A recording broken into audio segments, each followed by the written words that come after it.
Over the past year, the memory inside a cheap phone went from about a third of what it costs to build to more than half. Now, you'd assume that's because they crammed more into it. A nicer screen perhaps, a better camera, some AI feature nobody asked for. That's the obvious explanation. And it's wrong. Nothing on the phone actually changed. It's the same screen on the same body with the same camera as last year. The memory just got wildly more expensive. And it has nothing to do with the phone itself.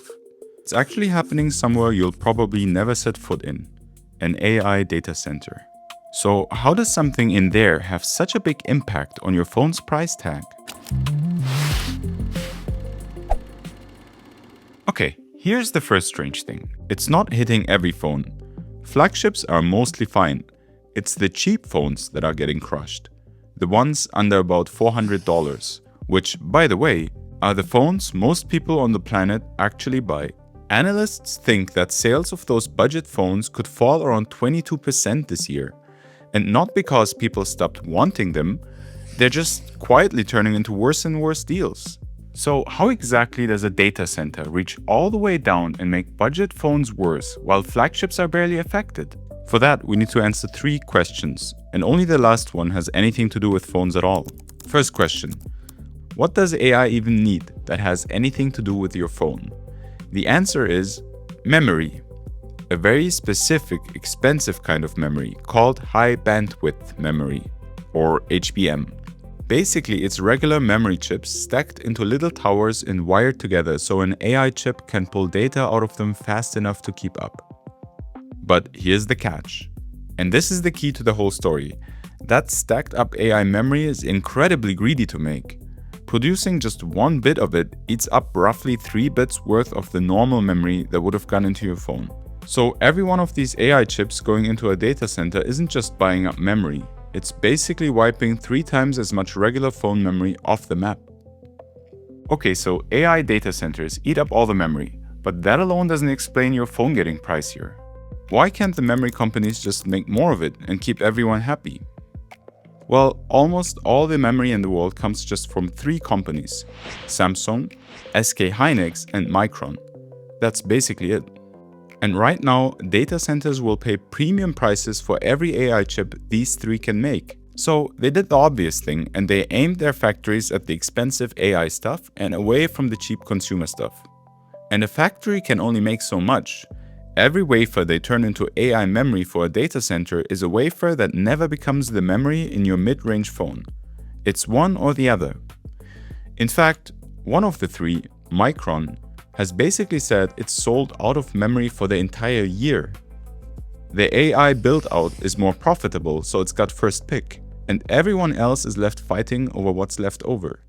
And you can see that in the prices. A 1TB SSD that costs around $45 in late 2025, a few months later it was running closer to $90. Regular memory chips have roughly quadrupled. And this isn't just one of those normal chip shortages that sorts itself out in a few months.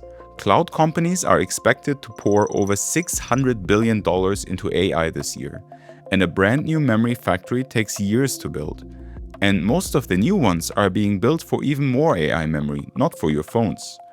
So analysts don't expect this to really ease up until 2027 at the earliest. Okay, so memory got more expensive, but if prices went up across the board, then why are budget phones so much more affected than flagship phones? So this is the third question, and finally it's actually about the phone.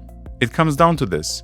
When a company builds a phone, they work off something called a bill of materials. Basically an itemized list of every part inside and what each one costs. And on a budget phone, they've already shaved every line on that list. The screen, the camera, the antenna, the processor. It's all about as cheap as it'll go, which leaves memory as one of the only big costs on there. So when memory prices shot up, it went from being about a third of the bill of materials to nearly 60%.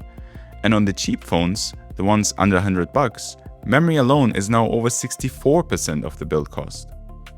A flagship can absorb a jump like that. It just quietly swaps out some other components to make room. But a budget phone has much narrower margins and only earns the company a few dollars. So there's nothing left to trade. As a result, the budget phone has to do one of 2 things. Either it just gets more expensive, same phone as last year, but a higher price tag. Or option 2, it quietly gets worse. Same price as before, but you're getting less phone. The cheapest models are dropping back down to only 4 GB of memory. The camera also gets downgraded, and the screen gets a little dimmer. And look, none of this is happening because someone out there hates cheap phones. It's just that the memory in your pocket and the memory in an AI data center come off the exact same production lines. And right now, the data center is the one winning that fight. So the cheapest phone, the thing that basically put the internet into billions of hands, is turning out to be the first casualty. Not because it did anything wrong, but either way, you're gonna help pay for the AI boom, whether you want it or not.